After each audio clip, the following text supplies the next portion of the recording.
Hello and welcome to the Somerset News Network. We had a look at the Magna Carta in the last episode, but it was said to have been forced on King John by the barons. So we had things happen after this to reaffirm the Magna Carta, which will sort of explain it better than my ramblings, and then we'll come back and look at some of the other rights and liberties that we have in law. It's part of our Constitution. I said before, our Constitution is not a single document that says Constitution. We have a set of Acts of Parliament which are our common law and which reaffirm the common law, the right to a fair trial, the right to unnecessary punishment, the right of free speech, all comes under the common law. And this document, or the documents that we're going to go through today, prove that the Magna Carta was part of that common law. That goes back, like I said, to Alfred the Great. This is not something that's happened overnight. We've already got it. We've got to understand we've got it, and we've got to understand how to use it. Our politicians say, oh, that old thing doesn't mean anything, or they'll tell you that it means something that it doesn't. I think we've got to take this as the acts as face value. We've got to understand how they work in practice and use that as an argument to protect our freedoms, liberty and free speech. Anyway, Libby, take it away. Now we come to 1215 under King John, and the signing of the Magna Carta. King John ruled England under tyranny, taking rights away for the church, putting people in prison without trial and feudal taxes. There was a rebel group of barons, who meet the King John at Runnymede on the 15th of June 1215. It is said the king was forced to sign the Magna Carta, which was written by Cardinal Stephen Langton, the Archbishop of Canterbury. It promised to protect the rights of the church, protect the barons from illegal imprisonment, and limit the taxes to the crown. It was to be implemented by a council of 25 barons. Ian thinks this might have been the first Privy Council. This first document was known as the Articles of the Barons. It did not acquire the name Magna Carta Libertatum, to give it its full name, until 1217. Under John's son Henry III. Some parts of the original had been removed and formally became part of the peace treaty agreed at Lambeth. The Magna Carta, or Great Charter, was reissued by Henry in 1225, and also reaffirmed by Edward I in 1297. You see, all the acts reaffirmed the Magna Carta. One of them called the Magna Carta the common law. Now I'll go into each one and say a few things later on. But we've got to understand what our rights and liberties are. It's not taught in schools.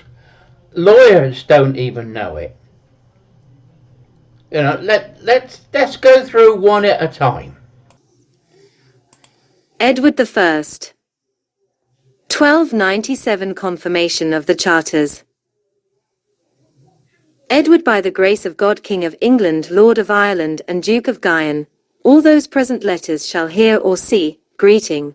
Know ye that we, to the honour of God, and of Holy Church, and to the profit of our realm, have granted for us and our heirs, that the Charter of Liberties, which were made by common assent of all the realm, in the time of King Henry our father, shall be kept in every point without breach, and we will that our justices, sheriffs, mayors, and laws of our land to guide, be shall allow the said charters pleaded before them in judgment in all their points, that is to wit, the Great Charter as the common law. I know I'm not a lawyer. I work with Acts of Parliament. My speciality is the Wildlife and Countryside Act and the Firearms Act. Over the years, I've read it, understood it, and understand how it works in practice. I worked for the civil service for 6 years. They found I could understand the Wildlife and Countryside Act. And I worked for one section of the Department of the Environment, and the wildlife section would ask me in to advise them. You know, it was only 5 minutes, 10 minutes at a time. Ian, go and see him when you're having a cup of tea, was what they said, on your tea break. And it would just be silly questions about how the actual wording of the act and how it applies in the real world. Now, if I take my meaning of the law and understanding of the law, this Act of 1297 reaffirms the Charter of Liberties, the Magna Carta, and it also says the Great Charter is the common law, which goes back to Alfred the Great. I believe it's all linked. And this was a way of reaffirming our rights and liberties. Now let's do the next one. Edward III, 1354. Liberties of the subject.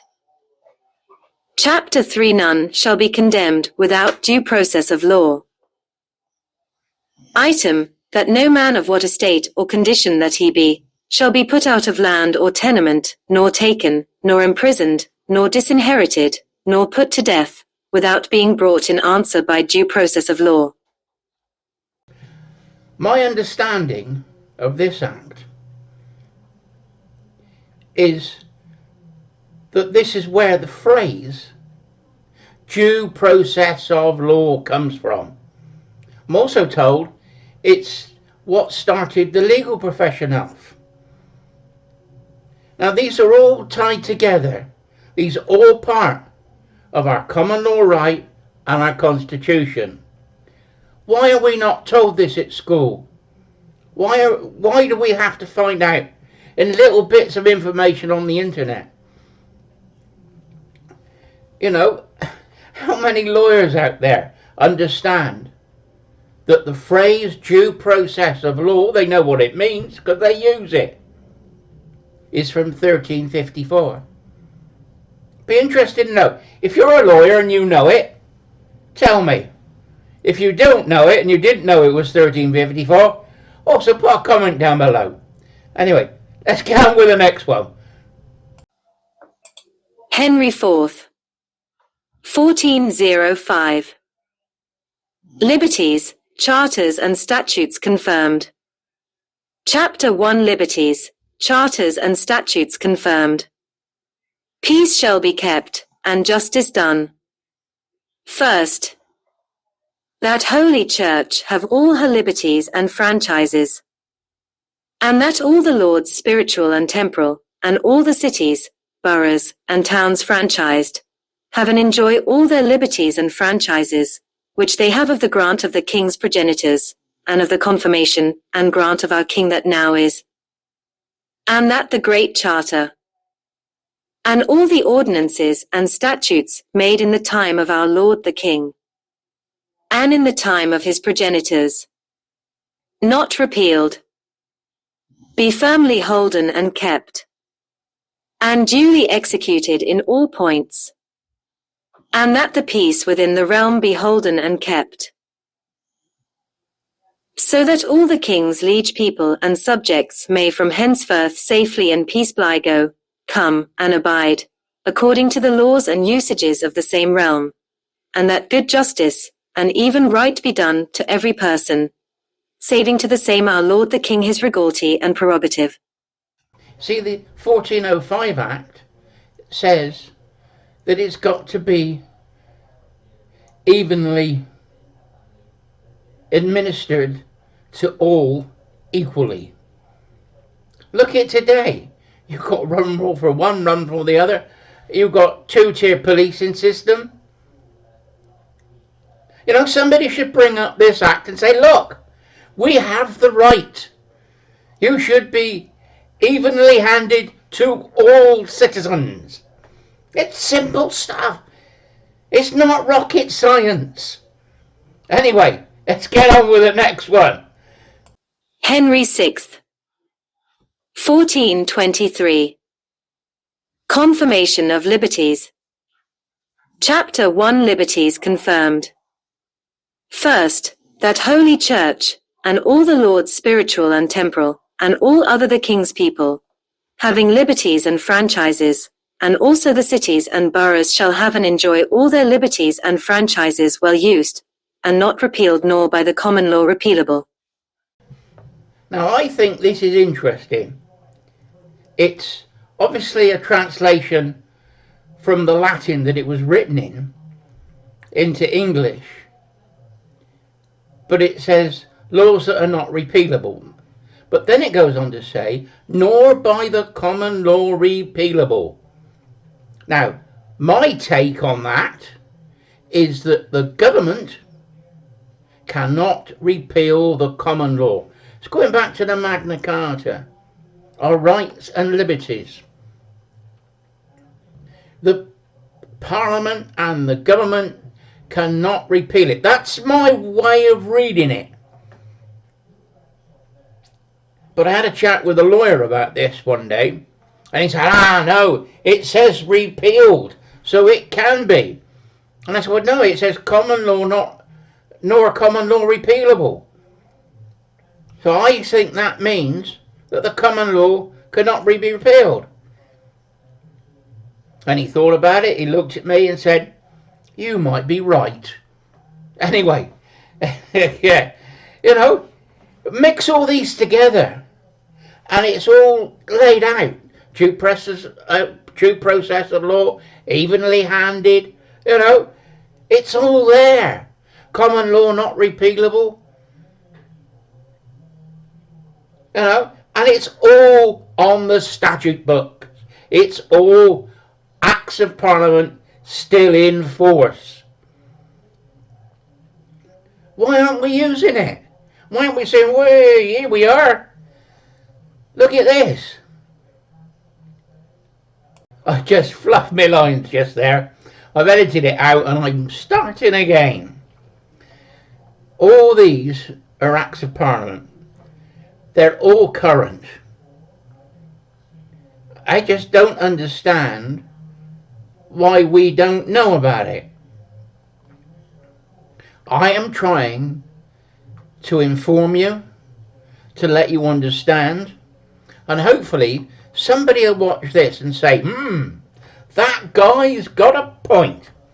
Anyway, Ian, Somerset News Network, and next time we're going on to the Bill of Rights and the Glorious Revolution. Anyway, see you next time.